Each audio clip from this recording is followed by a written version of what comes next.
Ads లేకుండా latest episodes చూడండి.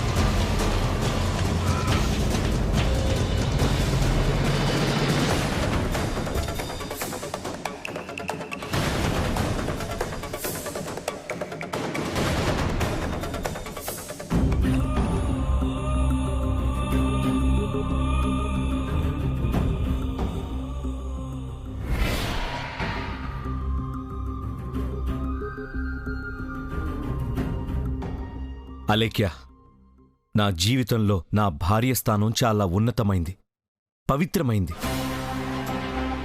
ఆ స్థానాన్ని భర్తీ చేయడం ఎవ్వరి తరమూ కాదని దాన్ని ఆశించే వాళ్లకి అర్థం కావాలి.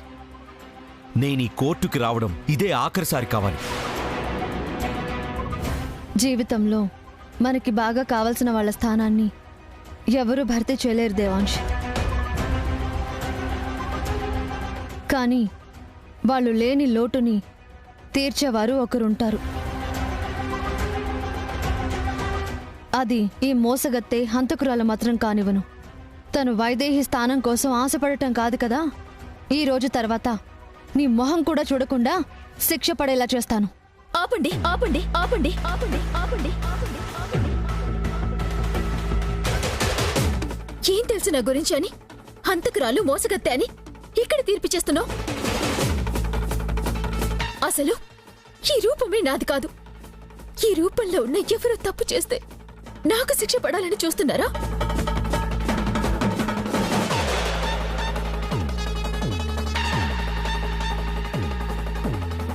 కానీ ఒక్క విషయం గుర్తుంచుకోండి, వైదేహి చనిపోయిందని అందరూ అనుకుంటున్నారు.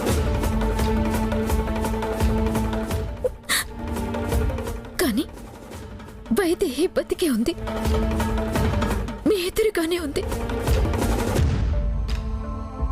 మమ్మల్ని దూరం చేయటం ఆ దేవుడి వల్లే కాలేదు, మీ వల్ల అవుతుందా?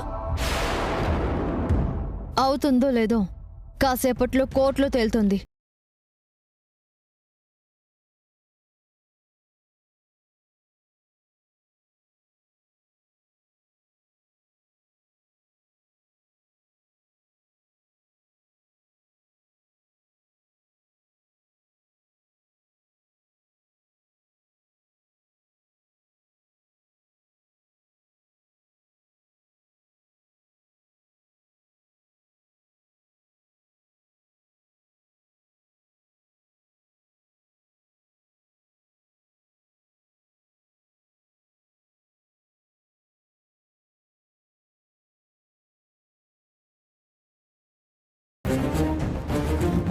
ఏయ్, ఎందుకు ఈ నాటకాలు? ఆంటీతో వేరుగా మాట్లాడి ఒప్పించేద్దావనా? ఇక్కడ ఎవరు నువ్వు వైదేహి అంటే నమ్మరు.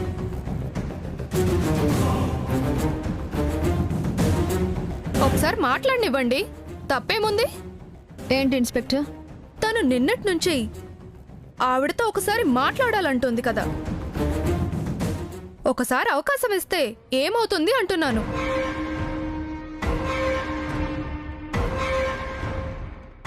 అవసరం లేదు ఇన్స్పెక్టర్. ఏం మాట్లాడాలన్నా కోర్టులో మాట్లాడొచ్చు. ముద్దాయికి ఇలా వేరుగా మాట్లాడే అవకాశం ఇవ్వాలని ఏ చట్టం చెప్పడం లేదు.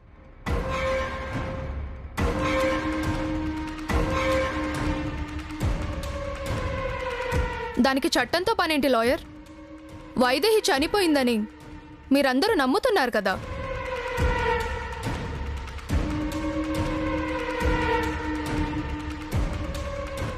ఈవిడ ఏం చెప్పినా నమ్మరు కదా.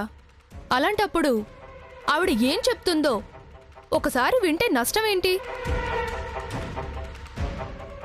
నష్టం కాదు, ఇష్టం లేదు.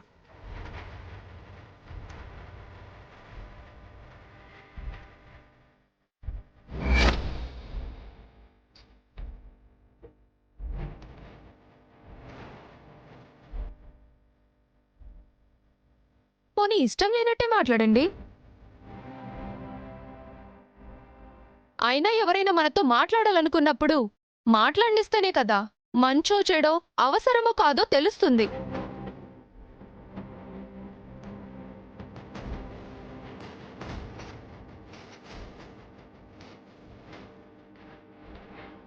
ప్లీజ్ అత్తయ్య, ఒక్కసారి మాట్లాడే అవకాశం ఇవ్వండి. ప్లీజ్ అత్తయ్య. అమ్మా మాట్లాడమ్మా.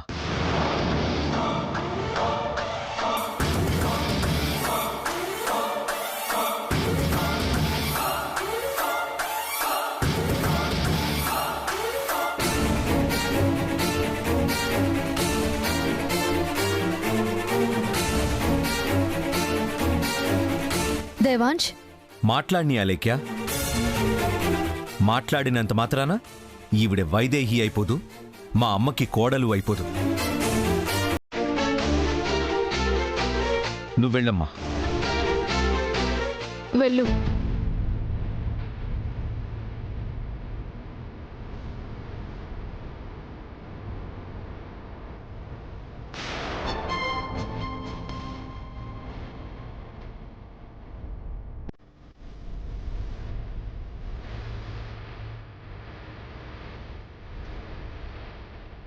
నీ ముఖం చూసి మాట్లాడాలంటేనే ఏదోలా ఉంది. ఏం మాట్లాడతావో తొందరగా మాట్లాడు. అలాగే అత్తయ్య, మీరడిగిన ప్రతి దానికి నా దగ్గర సమాధానం ఉంది. అన్నింటికీ చెప్పాను, కానీ ఒక్కదానికి చెప్పలేకపోయాను.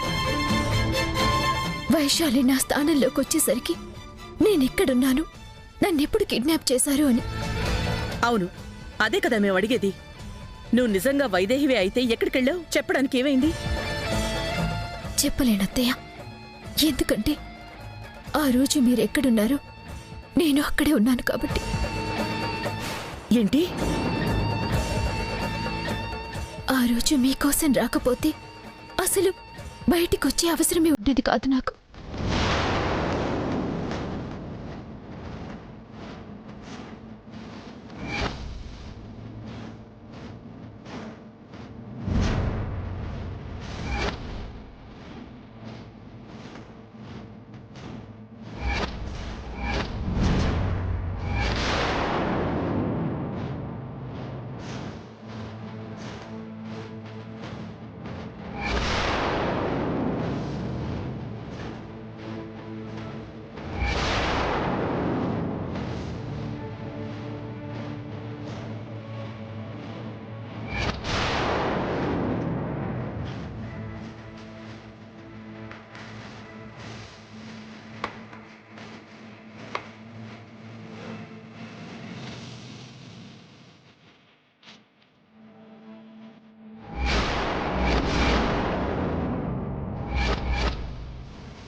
జరిగిందే జరిగినట్టు చెప్తే అందరికీ సమాధానం దొరుకుతుంది. నేను వైదేహినని నమ్ముతారు. కానీ మా అత్తయ్య గుండెల్లో దాచుకున్న నిజం, ఆవిడ పరువు, కుటుంబ ప్రతిష్ట అన్నీ క్షణాల్లో నాశనమైపోతాయి.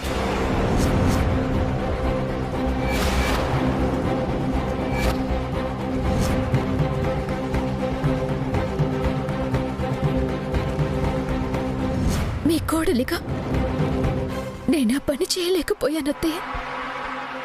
నా వల్ల కాలేదు. అందుకే ఎవరు అనుమానించినా అవమానించినా ఎన్నేళ్ళు మీరు ఎంత భద్రంగా మీ గుండెల్లో నిజాన్ని దాచుకున్నారు, నేను అంతే భద్రంగా దాచుకున్నాను. అది నా బాధ్యత అనుకున్నాను. అందుకే చెప్పలేకపోయానత్తయ్య.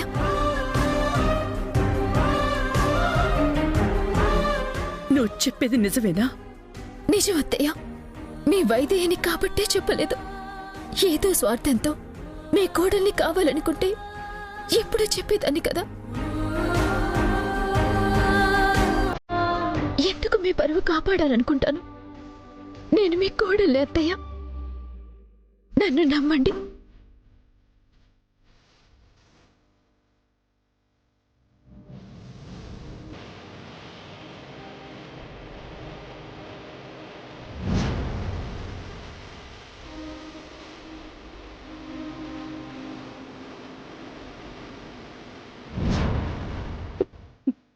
నువ్వు బ్రతికే ఉన్నావా? మా వైదేహివేనా నువ్వు? అవునత్తయ్య, నా రూపంలో ఉన్న ఇంకెవరో చేసిన నేరం నాకు శాపమైంది. మీరు నన్ను నమ్మనందుకు ఎంత బాధపడుతున్నానో నేను లేననుకొని ఆయన నా కోసం పడుతున్న బాధను చూసి అంతకంటే 1000 రెట్లు నరకం అనుభవిస్తున్నాను.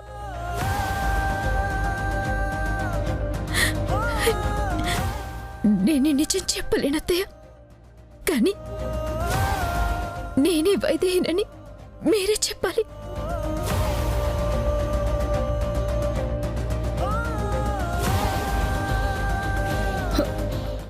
అయ్యో, ఇప్పటి వరకు నువ్వు నా కోడలివి కాదు అని ఇప్పుడు నీతో మాట్లాడాక సడన్ గా నువ్వే నా కోడలివి అంటే ఏ నమ్మకంతో కోడలంటున్నావంటే నేనేం చెప్పాలి?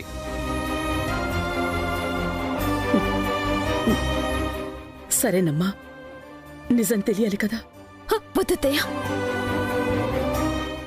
చెప్పేదాన్నైతే నేనే చెప్పుండేదాన్ని కదా.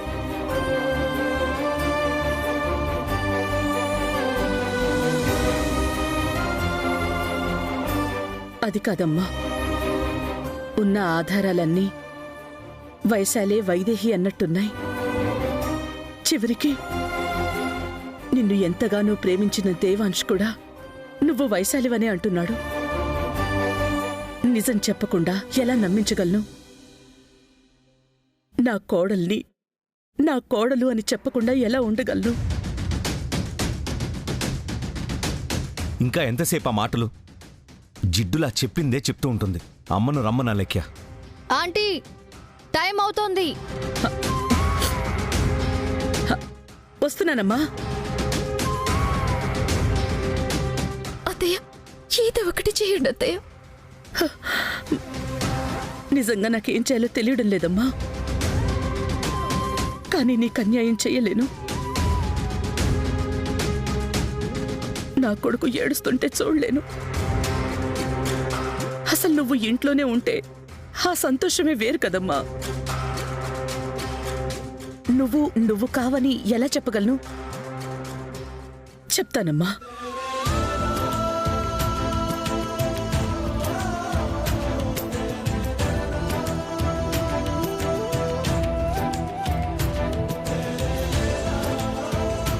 ఏం చెప్తానో ఎలా చెప్తానో నాకు తెలీదు.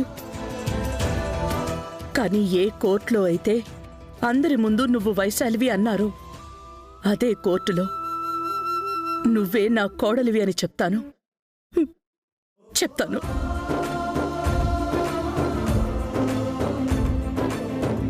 తొందరగా రండి ఆంటీ, టైం అవుతోంది. వచ్చేస్తున్నానమ్మా. అత్తయ్య,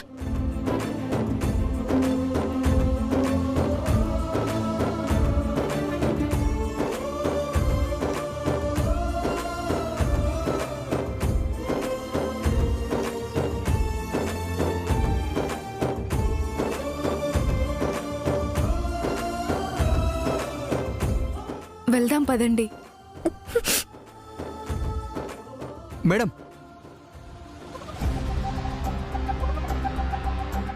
మీరా? ఏంటి ఇలా వచ్చారు? మీరేదో బాధలో ఉన్నారని తెలిసింది.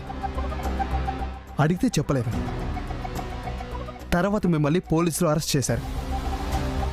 ప్రాబ్లం ఏంటి మేడం? ఏమైనా ఉంటే నాతో చెప్పండి. నా సాయం నేను చేస్తాను కదా. కొద్ది నిమిషాల ముందొచ్చుంటే నిజంగానే మీ సాయం అడిగేదాన్ని. కానీ ఇప్పుడు అవసరం లేదు. మా అత్తయ్యతో మాట్లాడాను, సమస్య పరిష్కారం అయిపోయింది. మీ మాటలు చూసి మీకు మనసు లేదేమో అనుకున్నాను మేడం. కానీ మనసుతో ఆలోచించి మా అత్తయ్యతో మాట్లాడే అవకాశం ఇచ్చారు. మా అత్తయ్య నన్ను కోడళ్ళని ఒప్పుకుంది. ఇప్పుడు కోర్టులో అదే చెప్పబోతున్నారు. నిజంగానా? అవును మేడం. నిజమో అబద్ధమో లోపల చూద్దాం. మీకు కూడా చాలా థ్యాంక్స్ అండి. నా కోసం ఇక్కడి వరకు వచ్చినందుకు మీకు చాలా థ్యాంక్స్ అండి. పర్వాలేదు, మీకే కదా సాయం చేస్తుంది.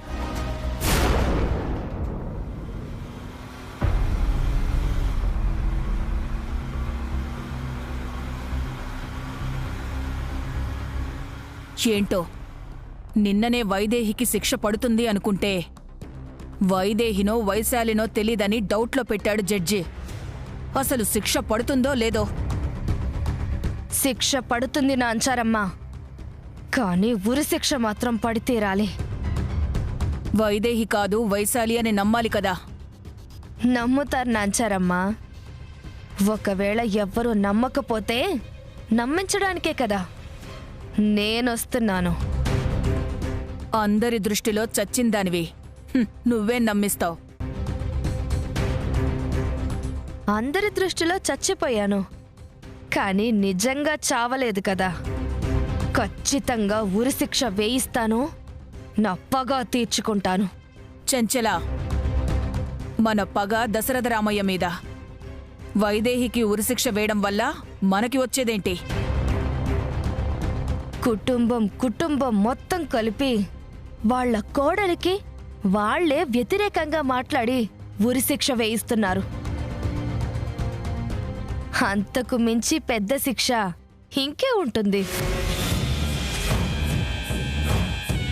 వైదేహికి ఉరిశిక్ష పడి రేపు ఉరి తీశాక అప్పుడు దశరథ రామయ్య దగ్గరకు వెళ్ళి ఉరి తీసింది వైశాలిని కాదు వైదేహి అని చెప్తే వాళ్ళు పడే నరకం ఎలా ఉంటుందో ఆలోచించు.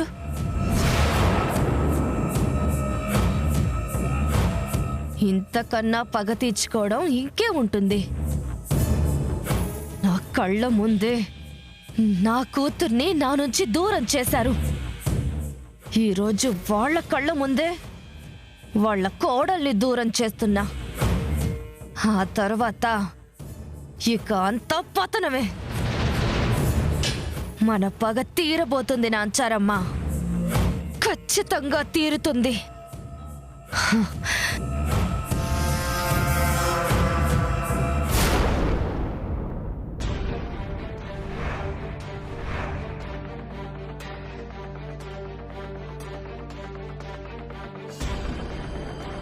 యువర్ ఆనర్, సాక్ష్యాధారాలను బట్టి ఈమె వైదేహి కాదు వైశాలి అని రుజువైంది కాబట్టి వైశాలిగా ఉంటే భర్తని హత్య చేసినందుకు శిక్ష పడుతుందన్న ఉద్దేశంతోనే తాను చనిపోయిన వైదేహి స్థానంలోకి రావాలనుకుంటోందని తెలిసింది కాబట్టి తన భర్తని చంపిన నేరానికి ముద్దాయికి తగిన శిక్ష విధించాల్సిందిగా కోర్టు వారిని కోరుతున్నాను.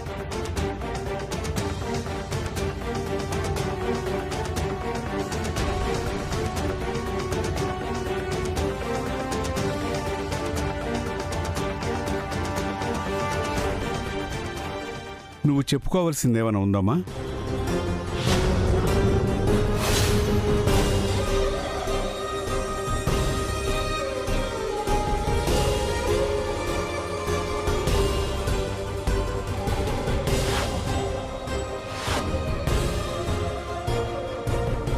ఒక్కసారి మా అత్తయ్య గారికి మాట్లాడే అవకాశం ఇవ్వండి జడ్జి గారు. నువ్వేమైనా చెప్పాలనుకుంటే అది చెప్పు. వాళ్ళని వీళ్ళని మాట్లాడమని అడగకూడదు. నేనే వైదేహినని చెప్తున్నా నమ్మట్లేదు కదా. చెప్పాల్సిన వారు చెప్తే నమ్ముతారని పిలవమంటున్నాను.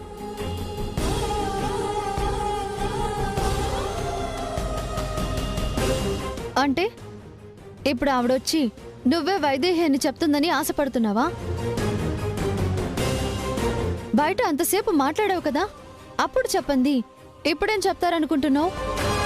అప్పుడు మాట్లాడాను కాబట్టి ఇప్పుడు పిలవమంటున్నాను.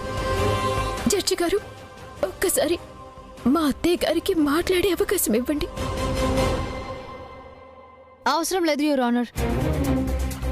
దేవాంశ్ వాళ్ళ కుటుంబ సభ్యులు ఈవిడతో మాట్లాడాలనుకోవడం లేదు.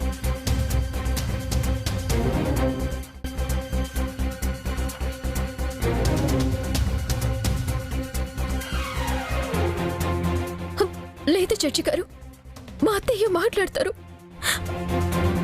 అత్తయ్య మాట్లాడతానని చెప్పండి అత్తయ్య. అత్తయ్య చెప్పండి అత్తయ్య, ప్లీజ్ చెప్పండి అత్తయ్య.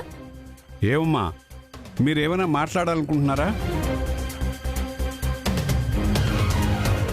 ఆంటీ, బలవంతమేమీ లేదు. మాట్లాడనని ఒక్క మాట చెప్పండి. నేను మాట్లాడతాను.